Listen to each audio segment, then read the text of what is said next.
Salut à tous, c'est Snor, bienvenue dans cette nouvelle vidéo. Aujourd'hui on va tester ce produit. Alors ce produit c'est quoi? C'est des oreillettes de monitoring, donc des ear monitor. Donc ça sert si vous enregistrez par exemple de la batterie en studio ou pour faire un concert. Donc ces oreillettes c'est les SD251CL de la marque Behringer. Ils coûtent à peu près 40 €. On passe à la partie 1, l'unboxing.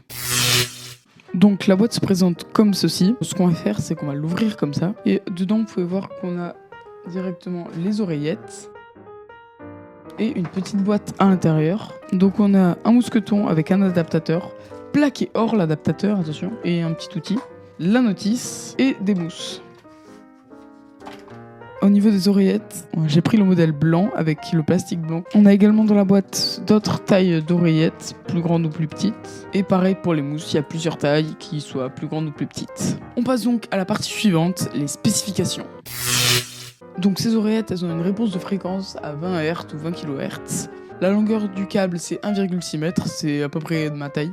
On a en sortie un mini jack stéréo, donc 3,5 mm. On a un adaptateur jack 6,3 mm plaqué or. Plaqué or ? Run. Ils ont une indépendance de 20 ohms. Ils ont des transducteurs de 6,8 mm. Je sais pas ce que c'est. Et le SPL max est de 106 décibels. C'est livré avec un étui, 3 tailles de bouchons, qui sont en plastique ou en mousse. Personnellement, je préfère ça en mousse. Donc on va les mettre maintenant. Alors c'est hyper pratique pour les tailles, regardez. Donc là, on voit qu'il y a 2 trous, alors que là, on voit qu'il n'y a qu'un seul petit trou. Donc c'est pour savoir à quel niveau les tailles sont.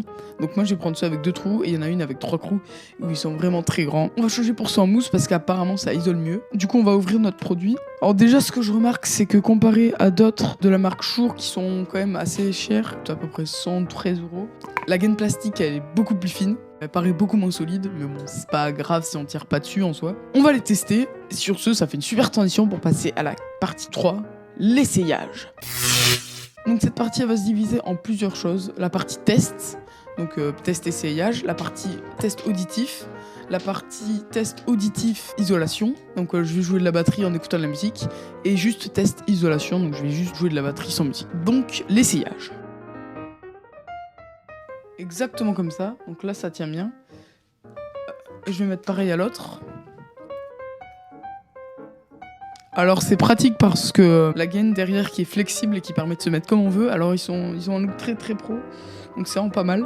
On va tester avec de la musique. Donc on a ici un téléphone, on va mettre de la musique pour tester au niveau du son. Alors déjà le son il est pas mal, il n'y a pas besoin forcément de mettre super fort, mais c'est vraiment pas mal. Par exemple là je suis à la moitié du volume, mais ça m'a l'air pas mal. Le son peut-être vrille un peu comme ça dans la tête, mais c'est un peu particulier, enfin bref. L'isolation est super, genre vraiment je m'entends presque pas parler.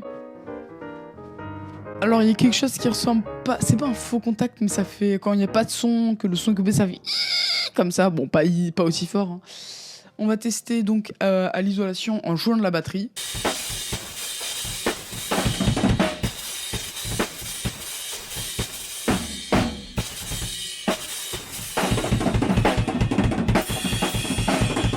Et on va tester maintenant à l'isolation au son en jouant de la batterie.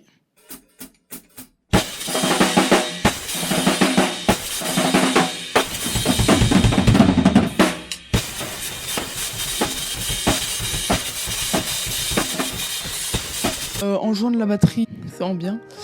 Par contre, je suis obligé de mettre assez fort sur mon téléphone, quasiment au maximum pour que j'entende bien. Donc voilà un premier défaut. Après défaut, c'est normal. Hein. Et ensuite, à l'isolation du son, c'est vraiment bien. On entend comme mieux que si j'avais mes bouchons. Du coup, c'est vraiment super. Le son, il est bien. C'est juste qu'il vrille un peu. Mais c'est vraiment super. Que jusque-là, je vous le reconseille. Donc, partie suivante, mon avis sur ces bouchons. Je viens de découvrir un truc. Regardez, là, il y a une petite boucle.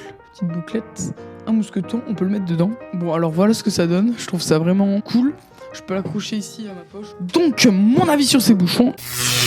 Je les trouve vraiment bien, surtout pour leur prix qui est quand même 40 €, mais qui est pas élevé pour des in-ear monitors. C'est-à-dire qu'en général, vous devrez mettre pour des bons vraiment semi-professionnels, voire professionnels, ce sera au moins 120, 130 €. Alors le seul problème que j'ai trouvé, la gaine paraît pas solide. Genre si, bon ouais, après c'est comme tous les câbles, si je veux je peux l'arracher. Je vais pas le faire parce qu'ils sont tout neufs. Deuxième problème, le son, déjà comme je vous l'ai déjà dit tout à l'heure, qui quand il est dans les oreilles et qu'il n'y a pas de son, bah, il fait un peu... Voilà. Et ils vrillent un peu dans la tête, un petit peu comme ça, c'est un petit peu particulier à expliquer. Sinon, c'est vraiment des super pour débuter, genre moi c'est mes premiers in-ears monitors et je les trouve vraiment bien parce qu'ils sont pas trop chers. Donc si la vidéo nous a plu, n'hésitez pas à vous abonner, à la liker, c'est très important pour nous soutenir et pour me permettre de faire d'autres vidéos parce que sinon je vais croire que vous aimez pas. Moi je vous dis à la prochaine fois pour de nouveaux concepts. Salut à tous!